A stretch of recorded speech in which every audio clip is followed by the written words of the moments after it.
All the content on this channel is for education or entertainment purposes only. It does not constitute financial advice. Always remember to conduct your own research. So in today's video, we're going to be going through my monthly leaderboard for the top 20 high-yield ETFs. And we have got certain rules to rank exactly how the top 20 high-yield ETFs are going to be marked for the October edition. And we are going to base them on total return, which is going to be the key factor. So the main reason I wanted to do this before we get started is because there's a lot of products coming out in the UK and there's a lot of investors going towards the American side of things too. And I wanted to put this out there to make sure that people understand that there is implications on going to the US products. In my personal opinion, you are always better off in your ISA if it's possible, due to tax reasons. And I think some of these tickers may actually surprise you a little bit. We're getting more products over in the UK, which is great, which I think we're still a long way off, especially with weekly payments and also crypto-related products.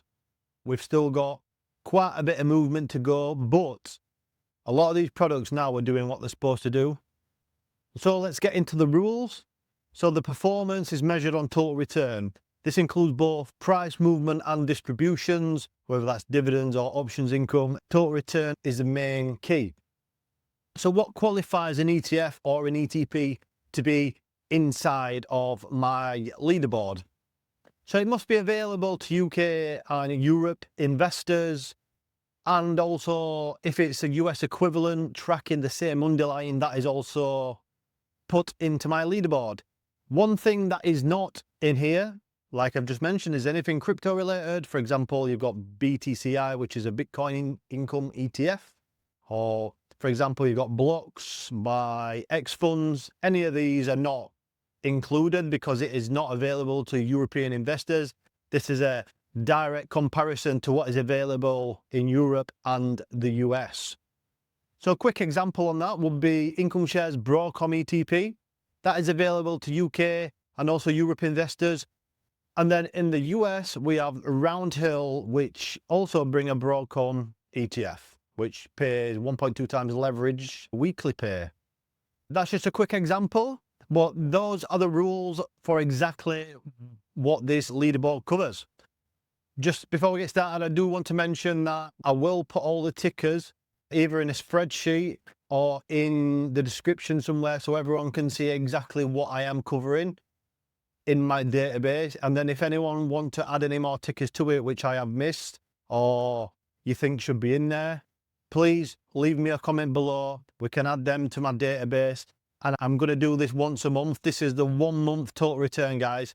But I am thinking of doing this weekly, but I don't know if it's going to be too much work for me because I have to do all this manually right now.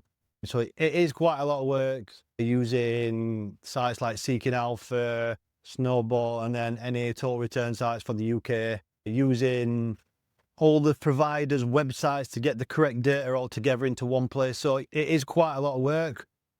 If I can manage it weekly, I may do it weekly, but I'm not promising anything. I think monthly may be the way. But you just let me know what you think, guys. Would you rather we do it weekly or monthly? Drop it down below. So this is the top 20 high-yield ETFs. So first up, we have YieldMax, which is the big tech options income ETF. This yields around 24%. So far, the 1 month total return is 4.22%, and that is rank 20. Rank 19 is COI, which is COII. This is the REC shares version, not to be confused with the income shares version. So this is a US product. This yields around 64%. The 1 month total return is 4.51%. Rank 18 is FEPD, which is the REC shares UK version. Total return is 4.62%. It's currently, I've got a 13% yield. Just to clarify, this one is the growth and income ETF, not to be confused with the other one that I've got, which is premium income. Rank 17 is TSLW, which is Roundhill's Tesla weekly pay fund. The current 1 month total return is 5.41% and the yield is around 100%. Rank 16 is SLVO, which is Credit Suisse's Silver Covered Call ETF. Currently yields around 18%. The 1 month total return is 5.53%. As we know, silver right now is doing amazing. This will have definitely been capped this month, but it seems to be doing good on total return so far. Rank 15 is AAPI, which is Income Shares, Apple, ETP, 6.11% so far on total return. The yield is around 14%. Rank 14 is TSLP, which is Curve's Tesla Income ETF. The current yield is around 26% and the 1 month total return is 6.11%. Rank 13 is COII, which is the Income Shares version, which is available to UK investors. That is up on the 1 month 6.95%. The yield is 71%. Rank 12 is PLTI, and that is up on the 1 month total return by Income Shares. The yield is 53% right now. Rank 11 is Roundhill's Coinbase ETF, COIW. That is up 7.76% on the 1 month total return and the yield is 142% right now. Rank 10 is SEPI. The 1 month total return is 7.82%. This is by REX Shares, so this is the crypto ETF by REX Shares. Not to be confused with the UK version, SEGI. This is the US version, CEPI. Current yield is around 41%. I just want to clarify all this data for the 1 month total returns and the yields are of 12th of October in the provider sites like Seeking Alpha, Snowball and any UK total return sites. So we're getting into juicy stuff now. Rank 9. Next up we have Nvidia ETP by Income Shares, NVDD. The 1 month total return is 8.13% and the yield is around 39%. Rank 8 is KGLD, which is Curve's Gold's Covered Call ETF. The 1 month total return is 9.14% and the yield is 12.5%. Rank 7 is GLDE. The 1 month total return is 10.77%. This is the Gold ETP by Income Shares. The yield is around 6.5%. This is for UK investors. Rank 6 is TSLD, which is the Tesla Income ETP by Income Shares for UK investors. The 1 month total return is 13.6% and the yield is 73%. Rank 5 is SLVI by Income Shares, which is the Silver Income ETP by Income Shares. 15.24% on the 1 month total return and the yield is 7.5%. Rank 4 is SEGI, which is the REX Shares Crypto Income Fund for UK investors, not to be confused with the US version, CEPI. The 1 month total return on this is 21.83% and the yield is 18%. Now what's very interesting is this has absolutely blown SEPI out of the water. This is the Income and Growth Fund, whereas the US is Premium Income. And it is 3 times the total return this month with a direct comparison to SEPI versus SEGI. So that's very interesting data. Very interesting data. Hopefully Trading 212 get this one on very soon for us. Next up, rank 3 we have AMDI. So that is Income Shares version of the AMD Income ETP. 1 month total return of 24.38%. Any AMD related ETF has done absolutely amazing this month due to the increase in AMD. I think it's gone up something like 30-40%, which has been absolutely amazing.